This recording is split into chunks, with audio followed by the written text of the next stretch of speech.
To Japan now, an important political test there next month for Japan's Prime Minister Shinzo Abe and his Liberal Democratic Party. Japan holds its upper house election in July, the first national election since Abe came to power last December. He's aggressively pushing his vast economic reform proposal known as Abenomics, and he's hoping to gain enough party seats to rewrite Japan's pacifist constitution. Here's our Tokyo correspondent Toshi Maeda on what's at stake and the public's reaction to the upcoming election. The upper house election is coming at a time when Prime Minister Shinzo Abe is enjoying a high level of popularity, nearly 70% in some opinion polls. Abe's economic policy has sent the Japanese yen lower, helping a lot of Japanese exporters, and many are hoping that his strategy will get Japan out of its lost 2 decades.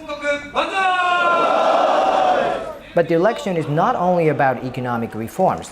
If Abe's Liberal Democratic Party, or the LDP, and its coalition government gets a majority of seats, it will make it possible for Abe to implement a number of other reforms. One such reform concerns Japan's post-war constitution, which has never been revised since its enactment in 1947. Currently, the Constitution requires a 2/3 majority vote in both chambers of the nation's parliament in order to call for a national referendum on any proposal to revise the Constitution. But Abe's LDP argues that the current bar is set too high and that this 2/3 requirement has hampered opportunities to modernize the decades-old supreme law, which to date prohibits Japan from maintaining a military. The Japanese are divided on this constitutional issue because Abe is also keen to turn the nation's de facto military, the self-defense force, into an official military by changing the constitution. With tensions and neighbors such as China and North Korea on the rise, many Japanese are concerned for their security. This Twitter user says that changing the constitution is a matter of national security. Stability in the nation is important for Japan. Prime Minister Abe stated that the creation of a national defense army and the revision of the constitution is about changing the structure of Japan, and he is completely right. But opponents are worried with this tweet reading, by changing the self-defense force to a national defense army, Japan will be able to go to war. It's only a matter of time before we have a military draft system installed in our lifetime. The current constitution forbids deployment of troops abroad.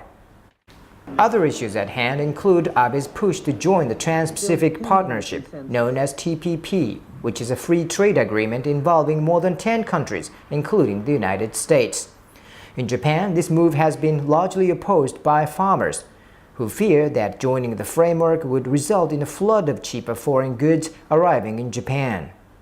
Abe's initiative to restart over 50 nuclear power plants currently shut down for inspection after Fukushima has also drawn both support and criticism, as well as his tax increase plans and negotiations over U.S. bases on Japanese territory.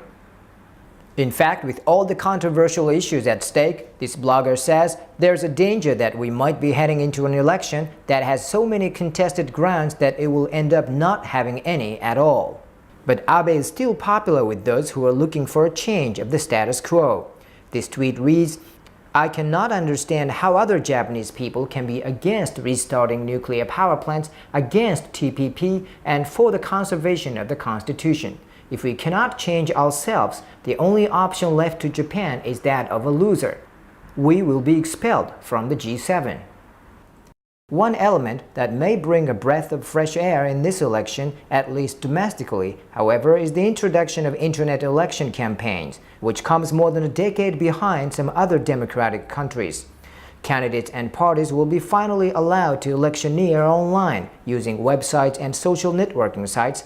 However, emailing people directly is not permitted. But some are already saying that the rules are not clear. This Twitter user says, what's the difference between sending a message through SNS and sending a mail? Others are skeptic about the concept itself.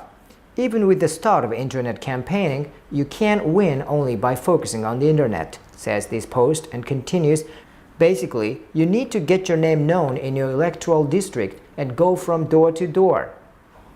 Using social media for election campaigns may be nothing new outside of Japan. But over here, it could cause some dramatic changes in this election, or possibly even the first ever update to the nation's post-war constitution. I'm Toshi Maeda in Tokyo for LinkAsia.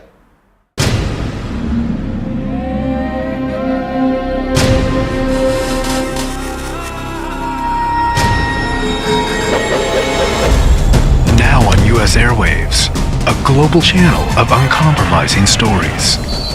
World news, documentaries, entertainment, and culture. Link TV, connecting you to the world. For more information, visit linktv.org.